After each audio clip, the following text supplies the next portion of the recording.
Hello, I'm Joellen, and I want to say thank you for all you do for our community. And on behalf of the Commission for Women, we want to congratulate you for being inducted into the Women's Hall of Fame today. I'm honored. Thank you. You're welcome. Now tell us who you are and a little bit about yourself. Okay, I'm Rebecca Reed. I'm a high school teacher over at Cedar Crest High School. I teach all the computer science courses there. Sometimes I do a little math too. But I'm here because of promoting science and technology. Tell me some of the neat things that you do with your science and technology. Oh, we only have a couple minutes. But, Okay. Well, the synthetic intelligence software, I mean, is very... Okay, that was something I had done before I was a teacher. Before I became a teacher, I was a software developer, and I worked for a company that was developing some learning machine kind of software. Very interesting ideas and algorithms that we used for that. And we sometimes even talk about that now in class. It's proprietary, of course. I can't, discuss too much of it, but it was a really very exciting time in software, and we get to share that with, some of the kids, and that innovation and the excitement is still there, even in the classroom. And what made you turn from your software job, which had to be very lucrative in pay, to go to teaching children? I guess I wanted to share that passion with others. I mean, the people that I worked with, certainly in the software engineering field, were very, very passionate, but it was a limited kind of thing. I just felt that there was so much to share. The new generation had to see what was going on in technology, and get that buzz, of what they could do, innovation, creativity, and see what was, in their futures.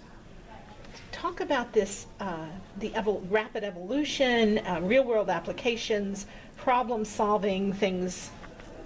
Okay, science and technology, I focus more on technology.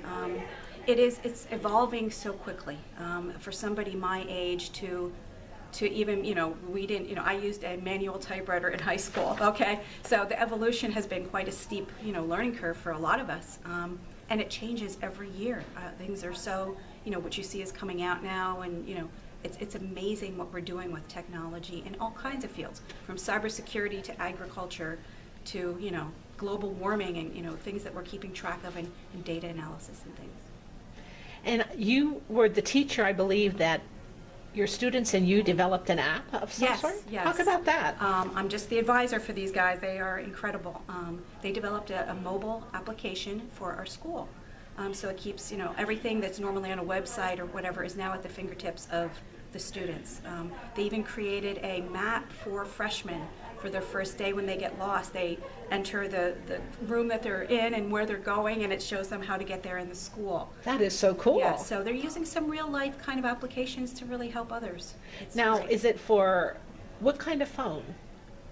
Either Android or Apple phones. Hour of Code. Oh, that's exciting. The Hour of Code we've promoted in Cedar Crest for a couple of years, but it is a global initiative. And they usually have 20 million students on the Hour of Code website every year during that week. So we invite our computer science students, invite other students from the school, and they get to come down and sit with their friends and do an Hour of Code. But what is that? Well, it's trying to promote computer science and coding to all children around the world, and in all countries. If you see the map of the Hour of Code, it's on their website. There are children all over in every continent doing an Hour of Code. So what they're doing is coding, like programming. It just shows them some basics and how to get started and how easy it really is. And what code is it? Well, at that point, they're doing a lot of HTML kind of coding. You can get more advanced and do some Java and different things. It depends, but it's from elementary school to, high school kids. Okay, so a little bit of basics. I get it now. Yes. And you've been the recipient of the Excellence in Education Award 3 times. Yes. That means you have been an excellent mentor to your students, and they remember you.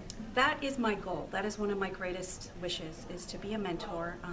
I still have some of my old students come back and teach my current students all kinds of things.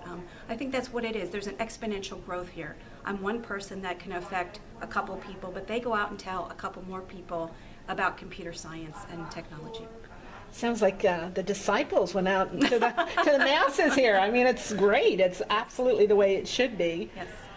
I am so thrilled again, with everything you're doing to influence our next generation, I want to say thank you for that. But I don't want to close this interview without giving you an opportunity to tell us something that you feel we should really know. As a high school teacher, I say this a lot. I think high school age kids get a really bad rap. Teenagers, when you say I teach teenagers, everybody kind of cringes at me. I think it's one of the best jobs. They are the most absolute wonderful students that I've had, and they're not children really, they're young adults.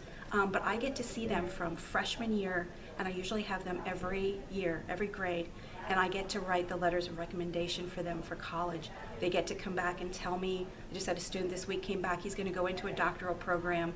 I get to see them. They invite me to weddings. I think there's just so much great things that these students can do. And if we just give them that passion, that spark, I think that's really the greatest thing we can do. You show them respect, and maybe they feel valued, and I sure hope so. Yeah, they're I learning, sure hope and I can see that and understand that. Yeah. Well, again, thank you. Oh, This is thank amazing. you so much. I appreciate it.